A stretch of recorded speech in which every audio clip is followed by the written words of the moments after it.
super long. Talked a lot about the stream and stuff like that, and they also have a complete set list of all the songs that they will be performing, so go check that out. We've also received word on when the next live letter will take place, and it's just around the corner, May 11th. And of course, the topic will be patch 4.3 part 2.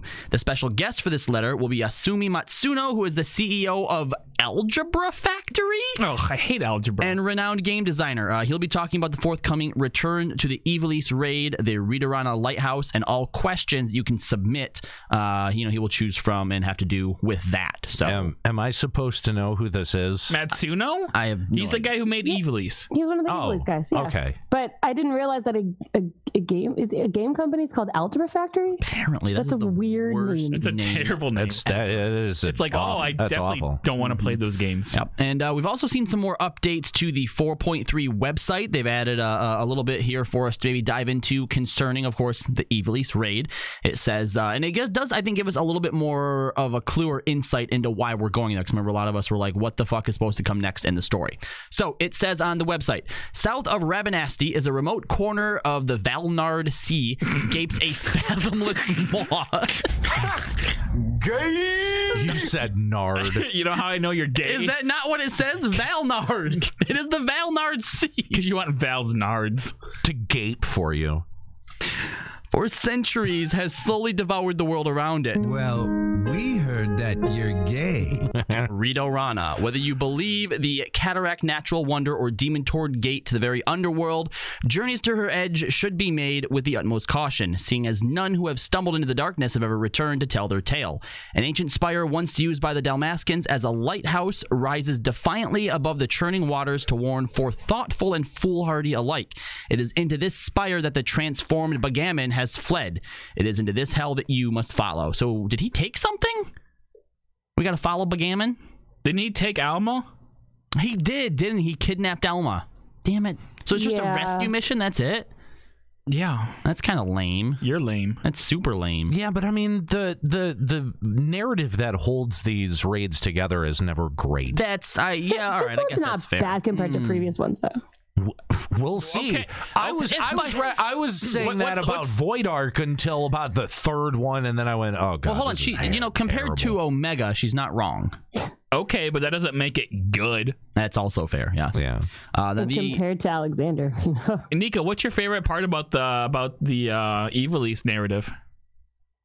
What do you mean? Like, there you go. You don't just have enjoy anything. it? Can you even? No, I mean, I just think that it has an interesting enough story, and it ties really. Like, my favorite part is actually the fact that it's not only canon to 14, but also to Evil East's lore, and I'm really excited that they managed to weave it in without it being like an alternate universe named Evil East. Like, that's what I think is cool. But, you sounded very confident about that answer. I am extremely confident. I've actually talked about this multiple times to people who are like, oh, I hear Evil East is in 14, and I like go off about it every time. I was like, yeah, it's actually canon. Like, this is a legit thing. I have a real reason. Like, that is my favorite thing. So the way she trails off every sentence. I'm really confident about this. Just no. Oh, no, yeah, sorry, no. You sound confident. That's fine. No, that's it's not fine. a lack of confidence. Take off your clothes. Okay. Jesus, Justa. They also talk about some of the additional updates that we can look forward to, such as the cross-world link shell saying, bridge the gap between worlds with the new cross-world link shell system. Because, you know why? Keeping in touch with friends in the same data center has never been easier. Because the worlds aren't big enough to sustain an actual player economy. The only way this will help me is if you can invite them to a party from the link shell list. If you still can't do that, I hope you still have to make party finders. Just make a party finder. That is so Square Enix. Yeah. That is so Square It removes Enix. having to message each person individually and lets me just message the password to the link shell chat. But still, that's fair. Yeah, I mean, I usually just put the password in there anyway. Just say it in Discord. Yeah. But I mean, obviously, we'll start up a Limit Break Radio cross-world link shell for. But you can only have like 60 people in it so far. They're going to expand it 64. later. Yeah. So here's the problem. What's the point? If you are on Sargentanas, you can't be in this because then we're just going to get super. Okay, hold on. What? That's like assuming there's 64 LBR people that actually play this game still. Maybe there's not. I'm telling you, it's been a ghost town when I'm on. I mean, if we ask in the chat right now how many people actually are still subscribed, I'm not sure we'll reach 64.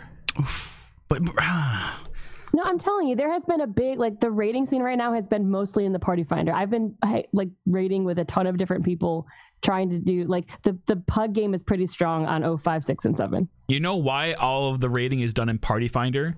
It's because statics keep breaking up because people are leaving this game, Nika. You're probably not wrong. That's the only reason you can rate, or the only way it's you can rate. fairly alarming how abrupt the drop off of players is post Eureka. You know, like, which is really sort of sad and alarming, considering that Aniro, you know, you really liked Eureka, and you know, I'm actually really into it as well. And even after doing all of Eureka, so even when they put in a piece of content that people enjoy and are excited for, there is still this sharp drop off. 2-3 weeks 2-3 weeks out. Yeah, no. Because it has no longevity. Exactly. That's exactly it. And I mean, I would say that Eureka had more longevity than most FF14 content, but even still doing it fairly casually, I was able to breeze through the 20 levels and get all of the gear that I needed. Dude, I was checked out the week that we had that show after I heard our first caller already had a level 20. And I'm like, if that's how long this is going to take... Well, no, but I think that that's actually kind of good, because you can either poop sock the system... Or take your time like I'm doing. Yeah, or take your time with it. And both methods are somewhat viable. But not just that, like, you can't poop sock tomes. You've got that weekly cap. And, I mean, I've actually been capping out fairly... most weeks since, what was he made it? me 4. do a dungeon last since Tuesday. 4.2. Yeah, I know, Which right? one? It was Hell's Lid. Yeah, that's what I've been getting every time that I've been queuing. But I even capped this week too, and I still, you know, I still don't quite have all of my 360. I've still got my my right side to fill out. So you know what I mean, like. I sort of feel like, you know, if you have the option to pace that way, then it's better to give that option than to not have it whatsoever. Right, 100%. Yeah. I mean, because that's pretty much the only method. I mean, unless you were raiding, that was the only way to kind of sidestep the tone, you know, the tone grind. So, you know, I actually do think that Eureka solved a couple of different complaints. My complaint was that if you even if you poop sock it, you should not have gotten 20 in a week. I think it should have been longer. I agree. I don't know that the distribution was exactly where it needed to be, but I think Square Enix wanted people to feel like the grind wasn't that severe, because they tend to be for the relic weapons. It wasn't that bad, but people were still crying and moaning about it in the first couple days. Of course they do. Well, fuck those people. Because people are stupid and they cry and moan about things that they don't want to do. They also talk a little bit about the glamour dressers, and really the biggest thing of note here is that anything that you turn into a glamour can now be restored into its original form. Oh, thanks, Square Enix. Thank you for that. Enough to make you resub, Juxta? Oh yeah, that's gonna make me resub. You know, sarcasm hashtag it. Oh, okay, all right, fair enough. No, you're supposed to use a sarcastic voice. Now I look foolish. It was actually a pretty good impression, too. Come on, that's not bad. Wow, that's not bad. Yeah, that's pretty good. They also talked a little bit more about the guest books. It's only one step removed from Mama Dragon over here. Wondering if friends drop by your estate to say hello, leave a guest book to sign, and wonder no longer. Perhaps you'll even find thoughtful notes from an unexpected caller. I'm not sure what that means. But so we can leave a guest book and people can leave dick jokes on it. This is actually so far the thing I'm most excited about, and actually being able to see it, because I'm like, how the fuck is a guest book supposed to work? But if people can actually stop by and leave us messages, we can start reading guest book entries on air. I would love to do that. Isn't that cool? I would love to do that. That is so awesome. Yeah.